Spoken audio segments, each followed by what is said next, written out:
Olá, queridas irmãs, queridos amigos. Estamos iniciando mais um programa O Espírito da Letra, analisando a obra de André Luiz, o livro Os Mensageiros.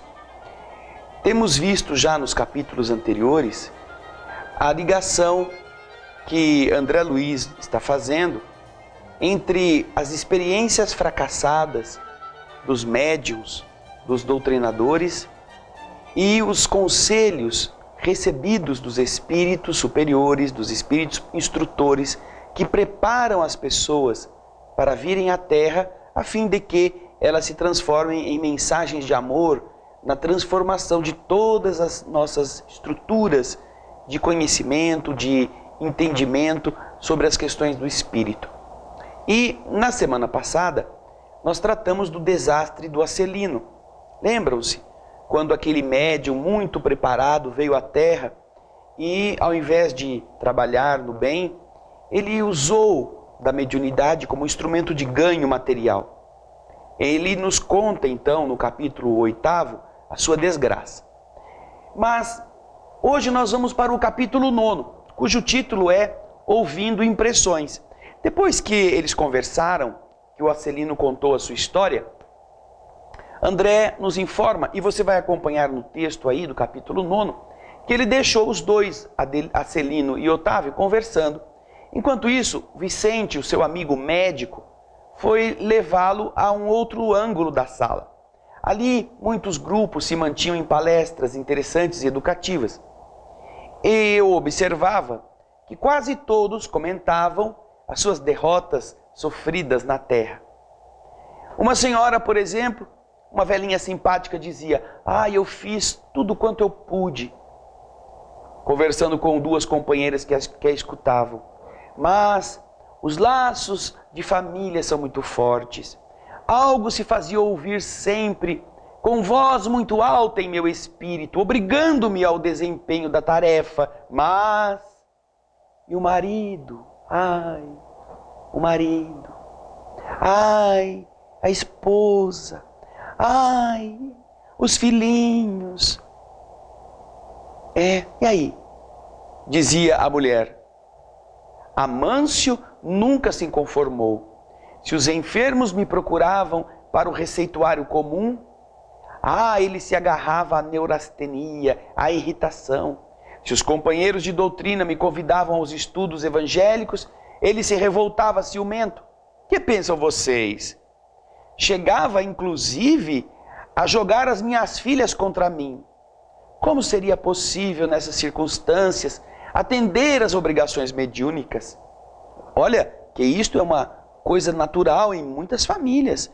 Muitos médiuns, homens ou mulheres, se veem pressionados pela ação da chantagem emocional de seus parentes e cedem, e se entregam, como se, eu não posso ir fazer a caridade lá fora e deixar a briga dentro de casa, como se isso fosse desculpa, não é? Aí uma das senhoras que estava ouvindo ponderou, depois dos argumentos desta outra: ora, nós sempre temos recursos e pretextos para fugir às nossas culpas. Encaremos nossos problemas com realismo. Você há de convir que com o socorro da boa vontade, sempre restam alguns minutos na semana e algumas pequenas oportunidades de fazer o bem. Talvez você pudesse conquistar o entendimento do marido e a colaboração afetuosa das filhas se você trabalhasse em silêncio, mostrando sincera disposição para o sacrifício.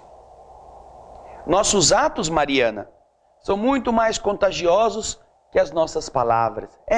Se você tivesse sido mais fraterna, se você tivesse servido com mais amor, se tivesse conquistado mais ainda a afetividade dos entes que você ama, certamente eles se sentiriam inclinados a compreender você, a dar a você um certo espaço para você trabalhar. E depois de ter ouvido isso da amiga, Mariana responde: é verdade, respondeu a Mariana, emitindo uma voz diferente. Concordo com a observação. Em verdade, nunca pude sofrer a incompreensão dos meus sem reclamar. Ela sempre queria que as pessoas a entendessem, que as pessoas a ajudassem. E quando isso não acontecia, ao invés de ela dar um jeitinho, ela reclamava e se omitia.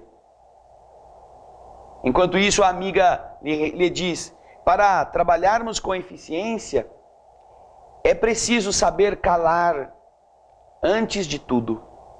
Teríamos atendido perfeitamente aos nossos deveres se tivéssemos usado todas as receitas de obediência e otimismo que nós fornecemos aos outros.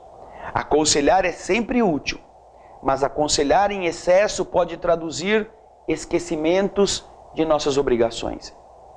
Assim eu digo, porque no meu caso, a bem dizer, eu também fiz coisas muito parecidas com o que você fez.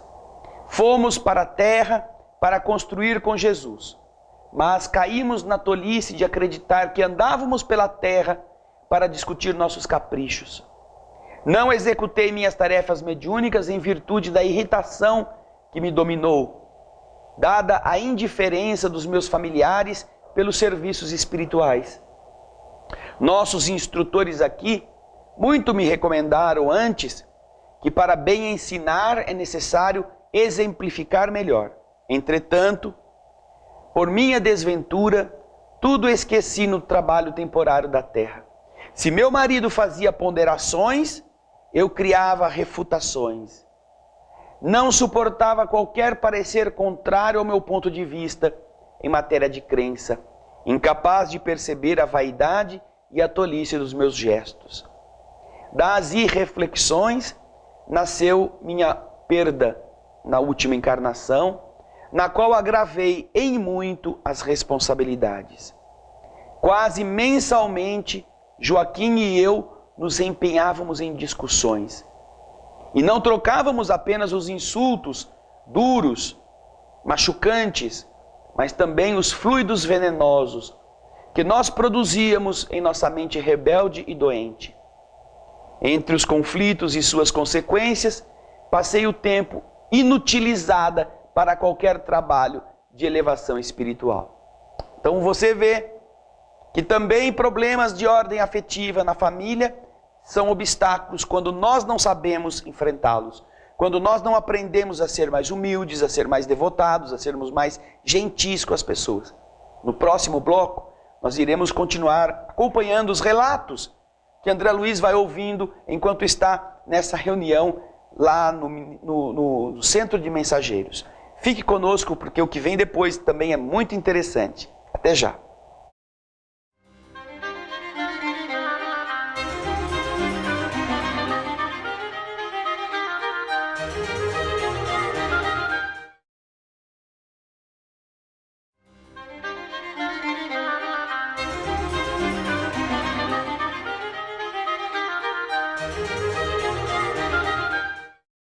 Estamos de volta com o estudo do livro Os Mensageiros no programa O Espírito da Letra, analisando a obra de André Luiz. O capítulo que hoje estamos tratando, o capítulo 9, trata de relatos de pessoas que, como o Otávio, como o Acelino, naquela reunião, contavam suas desgraças, seus equívocos, o que vai nos servir muito de amparo para que nós meditemos nas nossas condutas.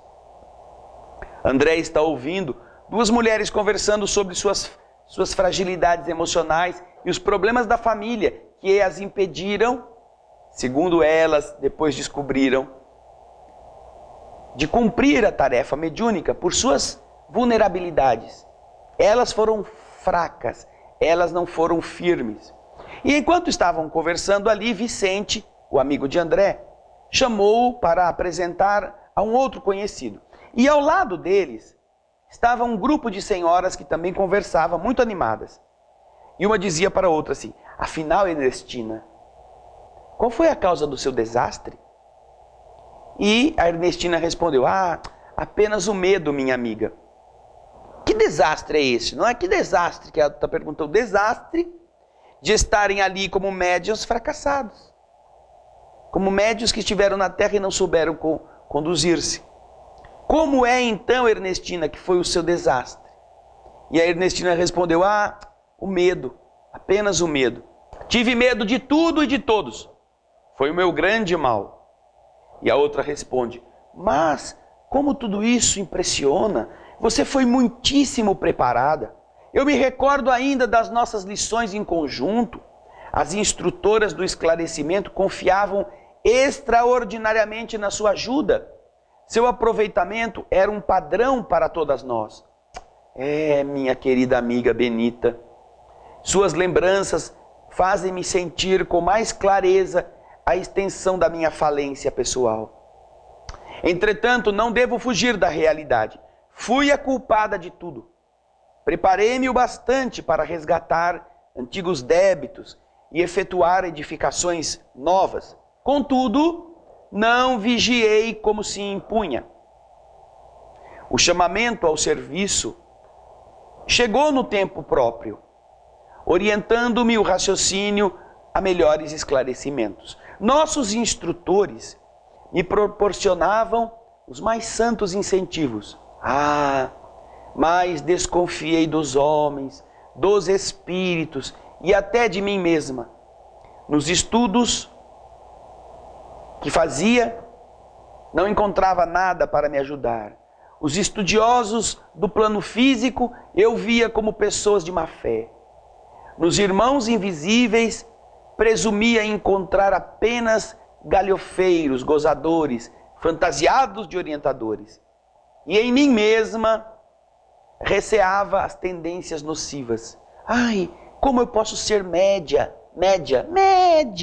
Como eu posso ser uma médium cheia de defeitos? Eu tenho tantas imperfeições. Eu acho que isso é invenção da minha cabeça. Muitos amigos tinham-me em conta de virtuosa, pelo rigorismo das minhas exigências. Todavia, no fundo, eu não passava de uma doente voluntária, carregada de aflições inúteis. Foi uma grande infelicidade de sua parte, disse a Benita, amiga dela. Você esqueceu que na esfera carnal, o maior interesse da alma é a realização de algo útil para o bem de todos, em vista do infinito e da eternidade. Nesse trabalho, é indispensável contar com o assédio de todos os elementos contrários. No trabalho de ajudar a todos, nós temos que partir do pressuposto que seremos atacados, que muitos interesses estarão contrariados, interesses inferiores, portanto vão atingir a pessoa devotada no bem com calúnias, sarcasmos, mentiras, dúvidas, obsessões, tudo que eles puderem. Então é indispensável contar com isto. As ironias da ignorância, os ataques da insensatez, as sugestões inferiores da nossa própria animalidade vão surgir certamente no caminho de todo trabalhador fiel. São circunstâncias lógicas e fatais do serviço, porque não vamos ao mundo físico para descanso injustificável, mas para lutar pela nossa melhoria, apesar de todo impedimento fortuito. E a outra respondeu: agora eu compreendo, mas o receio das mistificações prejudicou minha bela oportunidade. Minha amiga, disse a Benita, é tarde para lamentar. Tanto temos medo das mistificações que acabamos por mistificar os serviços do Cristo. O André ouvia a palestra assim, né? Coisa interessante. Esse povo está todo danado. Acho que ele ficava pensando, né? Foram para a terra, estudaram. E agora chegaram todo mundo que está aqui, todo mundo está falando que só se danou. Só fez o que não devia, só perdeu tempo, só jogou no lixo as oportunidades. E André está ali, né? Interessadíssimo. Eu ouvi a palestra com interesse crescente, mas o Vicente, meu companheiro, me levou adiante para novas apresentações. Atendia a esses agradáveis deveres da sociedade de nosso lar, mas, para não perder a oportunidade de me instruir, continuava atento às conversações que estavam em volta. Ele ia conversar com os amigos que o Vicente queria apresentar, mas ele ficava, ouvindo a conversa dos outros. Alguns companheiros mantinham ali perto uma discreta troca de pareceres. Um dizia assim: reconheço que fali, e muito já espiei nas regiões inferiores, mas aguardo os recursos da providência. E aí alguém perguntou para ele: faltou-lhe alguma orientação para o caminho? E o outro então disse: não, eu vou me explicar. Faltou-me o amparo da esposa. O amparo da esposa. Faltou o amparo da esposa no caso dele. Nós vamos ver no próximo bloco. Por que ele disse isto? A esposa não estava ao seu lado? A esposa era contra a doutrina espírita? Fique aí, dá uma lidinha, enquanto a gente faz o breve intervalo e daqui a pouco a gente volta para o último bloco do capítulo que estamos estudando do livro Os Mensageiros.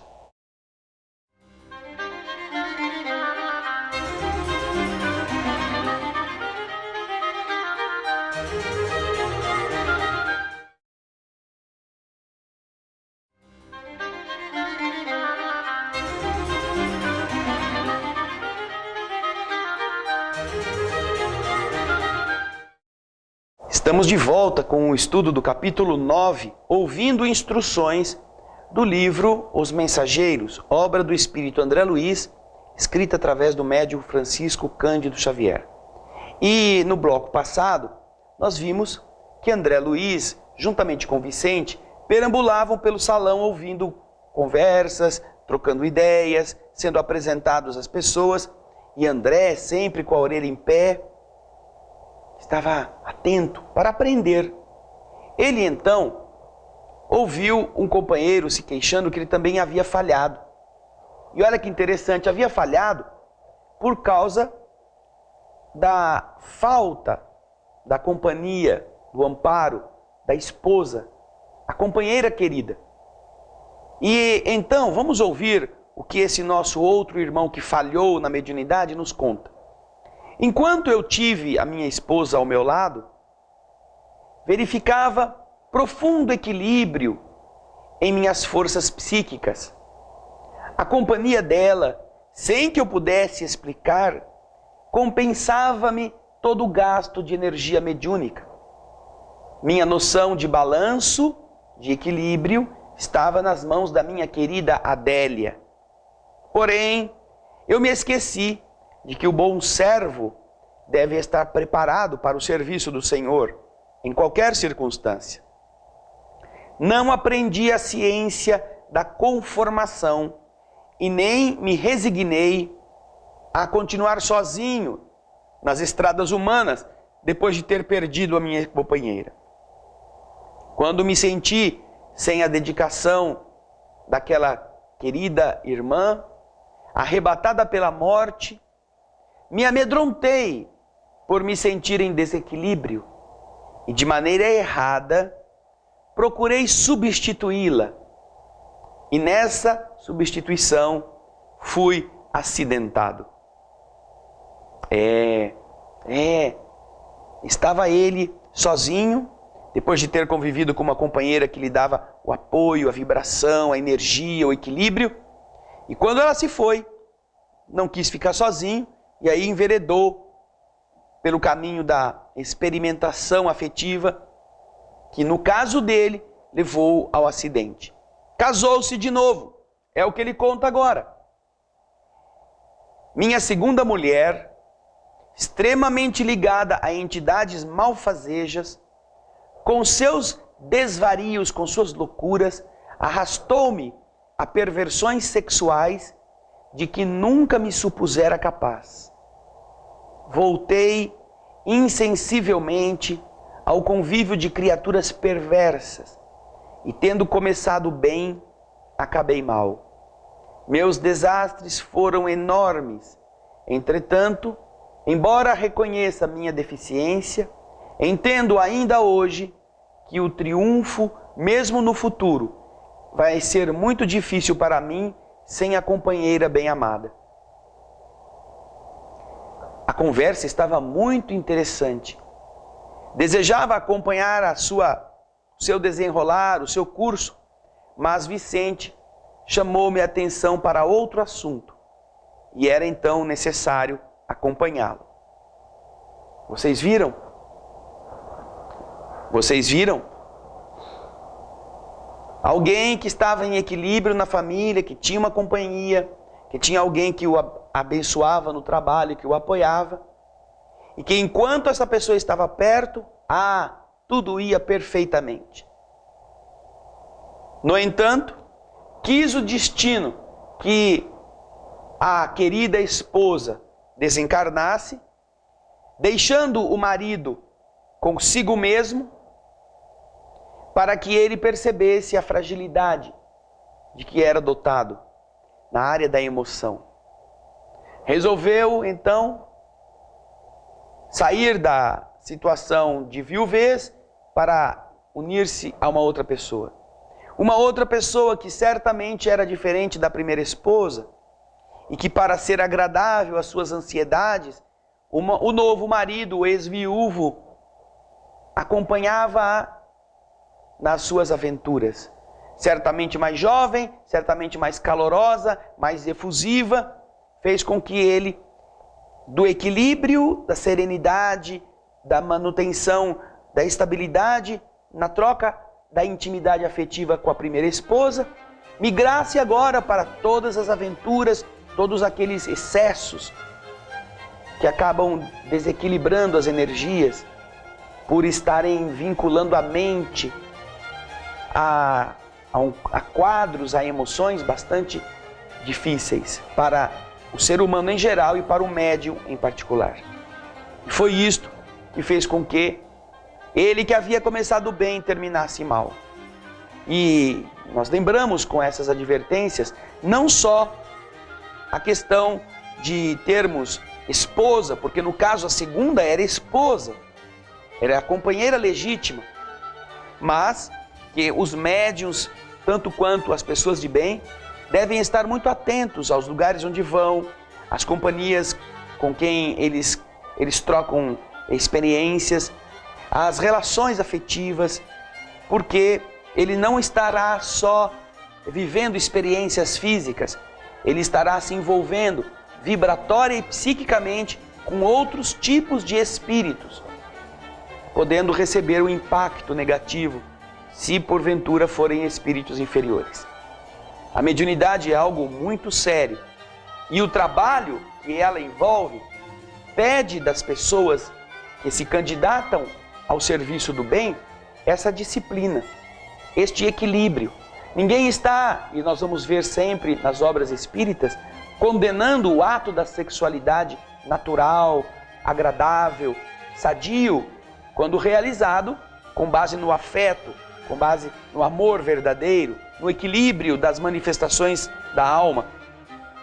Mas todo o excesso na comida, no descanso, no trabalho, no prazer, tudo isto prejudica o equilíbrio da alma.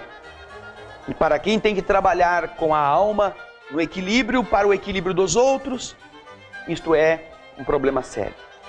Então, ouvindo instruções nos enriqueceu, porque certamente, como parentes, como esposa, como marido, como irmãos, como amedrontados diante do mundo invisível, como candidatos a vencer a solidão na companhia de pessoas, nós estamos vendo a crônica da realidade, não é? A crônica do mundo real é o que André Luiz nos está mostrando nesses relatos. Obrigado pela sua companhia. Não perca o próximo programa, no capítulo 10º. Esperamos você. Muita paz.